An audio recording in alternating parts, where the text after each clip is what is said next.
The return to Zion is a term that refers to the event written in the biblical books of Ezra and Nehemiah in which the Jews returned to the land of Israel from the Babylonian exile following the decree by the Persian Emperor Cyrus the Great, the conqueror of the Babylonian Empire in 538 BC, also known as Cyrus's Declaration. Although the term was first coined after the destruction of the Second Temple, it was attributed to the event of the return of the Jews from the Babylonian exile to the land of Israel after the destruction of the First Temple, following the decree of Cyrus. The biblical meaning of the return to Zion, Aliyah, was borrowed later from the ancient event and was adopted as the definition of all the immigrations of Jews to the land of Israel and the state of Israel in modern times. The modern Aliyah began in the midst of the 19th century, to Jaffa, of the followers of Rabbi Judah Bebus and Rabbi Judah Alkali, known as the Herald of Zionism, pioneers of modern Zionism, and up to the rest of the Aliyot made after the establishment of the State of Israel. The period between the return to Zion and the modern one consisted of several attempts of small groups to immigrate to the land of Israel, and this period could be roughly divided into two categories.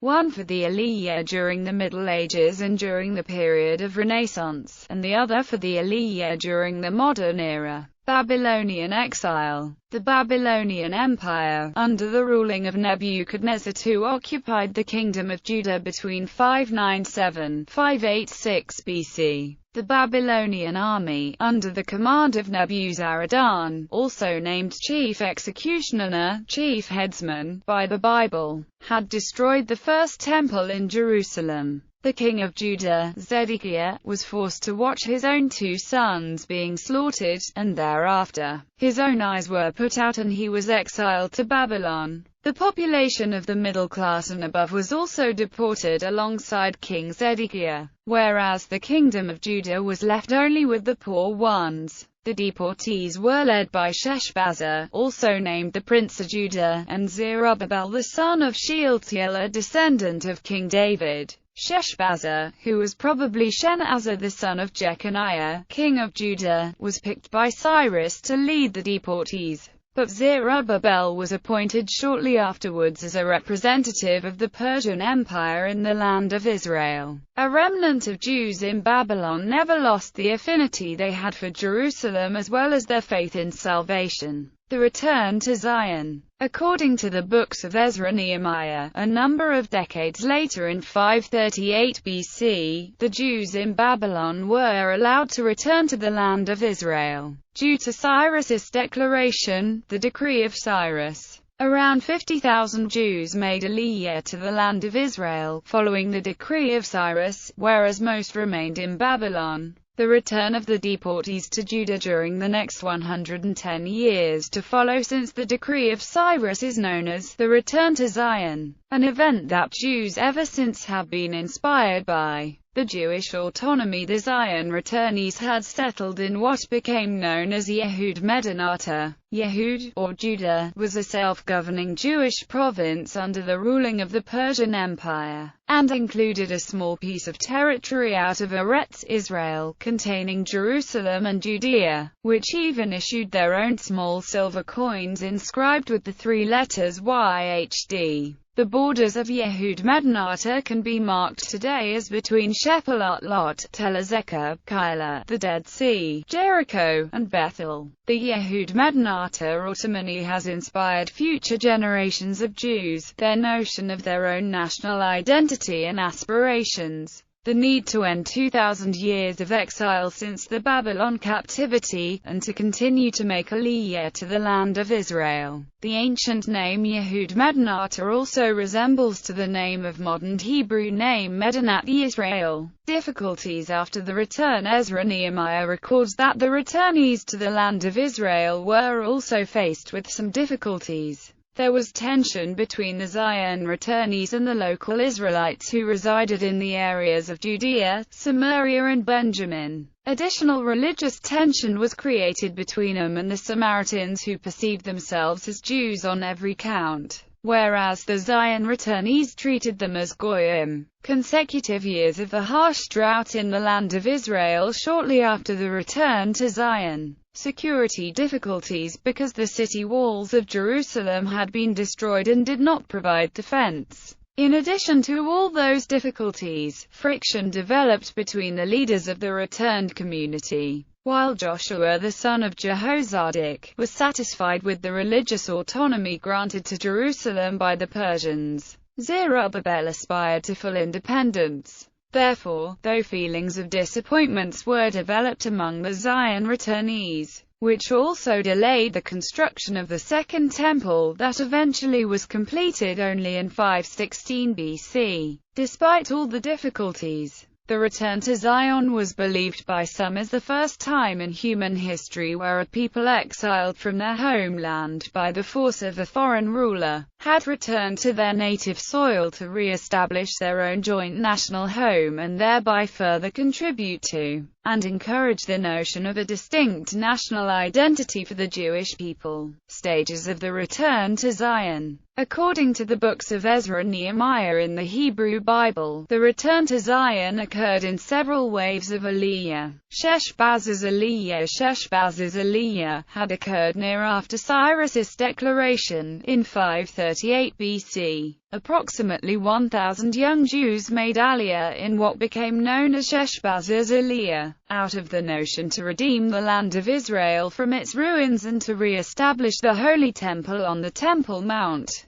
The Book of Ezra depicts Sheshbazz's Aliyah as a consent and encouragement of the Persian king Cyrus. 7. And King Cyrus took out all the vessels of the house of the Lord, which Nebuchadnezzar had taken out of Jerusalem and had placed him in the temple of his God. 8. Now Cyrus, the king of Persia, took them out by the hand of Mithredath the treasurer, and he counted them out to Sheshbazzar, the prince of Judah. 11. All the vessels of silver and gold were 5,400. Sheshbazzar brought up Hela, Aliyah, everything when the exiles were brought up, Healat, Aliyah, from Babylon to Jerusalem. Book of Ezra chapter 1 verses 7 to 8. 11. Zerubbabel's Aliyah. The second wave of Aliyah, known as Zerubbabel's Aliyah, was led by Zerubbabel the son of Shealtiel, the grandson of Jeconiah, king of Judah, and of descendant of the house of David, as well as Joshua the son of Jehozadak, who was appointed as high priest, in 538 BC. According to the account in the Book of Ezra, 42,360, not including servants or handmaids, made Aliyah in this wave of Zion returnees to Jerusalem and Judah. Among them, there were 24,144 ordinary men and 12,452 women and children. There were also 4,289 priests, 74 generic Levites, 128 singers, 139 gatekeepers, 392 Nethinim, and 652 people who could not tell their fathers' houses and their ancestry. 90 other people appear to have joined in, to complete that count of 42,360.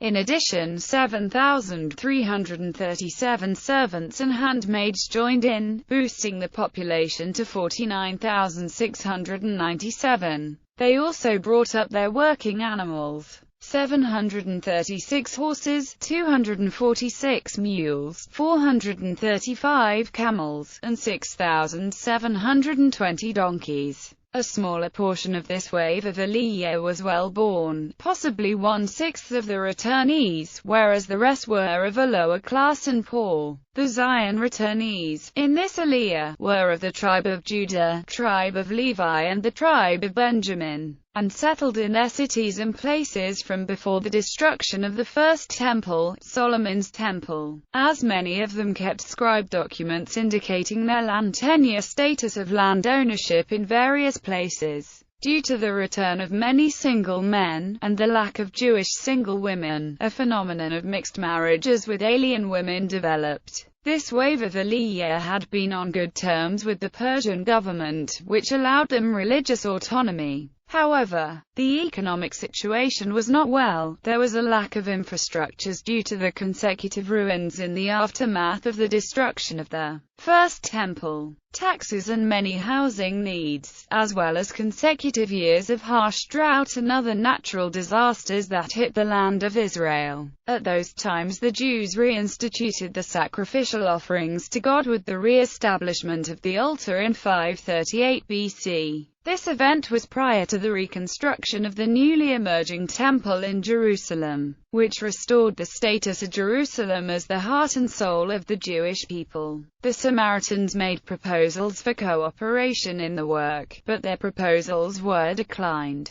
Consequently, the Jews suffered some harassment at the hands of the Samaritans. Despite the disruptions and delays, the Zion returnees managed to complete the construction of the Holy Temple in Jerusalem in 516 BC. Ezra's Aliyah, the third Aliyah, was led by Ezra the scribe in 458 BC. Around 5,000 Jews were in this wave of Zion returnees. The Talmud mentions that Ezra was delayed in making Aliyah to the land of Israel, because he had to stay alongside his rabbi, Baruch ben Neriah, a disciple of Jeremiah and one of the leading figures among Jews, but too old and weak to travel to the land of Israel. The situation was not easy at the time in the land of Israel in many ways. The economic burden of heavy taxes was tough for the Jews there. Politically, the harassments from various enemies had increased, and they even managed to influence the Persian government to order the stopping of the construction works of refortification of Jerusalem's city walls.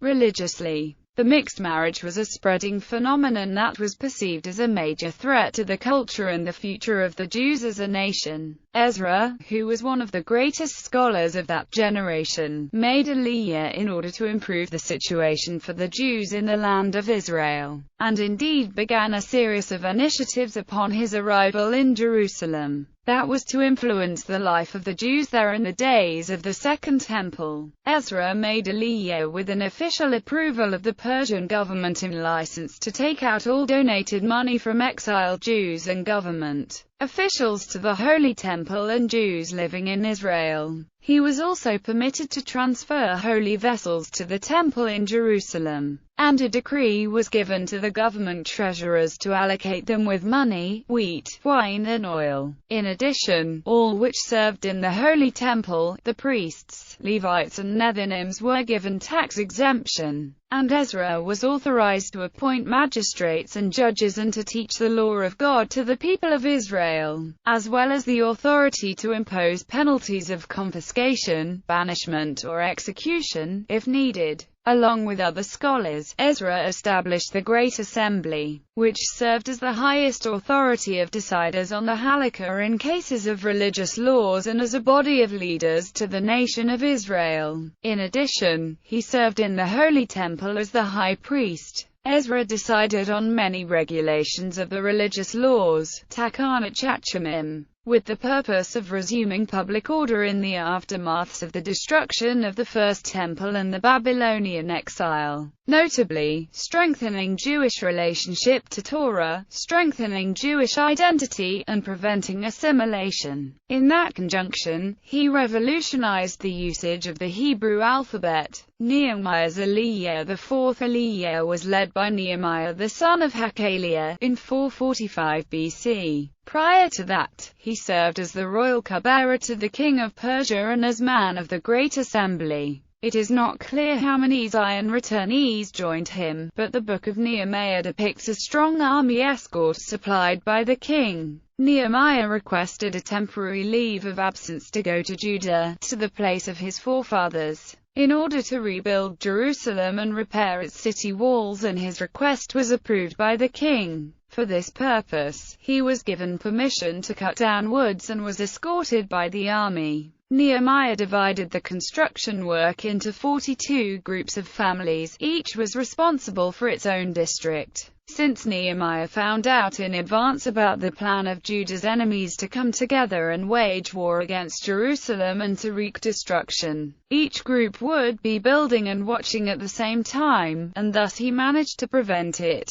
The builders of the wall and the carriers of the loads were loading, with one hand doing the work and one holding the sword. Due to the economic distress that the people of Israel were under, Nehemiah had to face a public crisis during the repairing of the walls of Jerusalem. Nehemiah heard the Jewish people's complaints and got angry at the Jewish nobles and officials for taking advantage of the crisis to make money off the poor Jews, especially those serving in the Holy Temple that were tax-exempt, whereas the rest of the people of Israel were feeling the economic burden of heavy taxes by the Persian government. Nehemiah assembled a public hearing and contended with the nobles of Judah. He urged them to restore to the poor their fields and houses and relinquish their loans, and in order to set a personal example, he was the first to follow his own steps, proclaiming that he and his close associates would forego their debts. He managed to get their assurances on this matter, but did not settle with their assurances and put them under oath that they should do according to this promise. On the 25th day of the month Elul, 52 days after the work began, the whole wall was completed. Jews from all classes had taken part in the reconstruction work that provided the poor Jews with livelihood and payments. After 12 years in the land of Israel, he kept his promise and returned to Persia to the service of his royal master. But due to the deteriorating security, religious and social conditions in the land of Israel, he returned to Jerusalem in 431 BC, escorted by the army. He acted with decisiveness upon his return. He ousted Tobiah the Ammonite, who settled himself inside the Holy Temple, and placed back the Levites. He stopped the commerce on the Sabbath day and acted against mixed marriage that evolved during his absence. In that conjunction, he drove out the grandson of the high priest for his own mixed marriage. In Nehemiah's time, Jerusalem's Jewish population had grown considerably.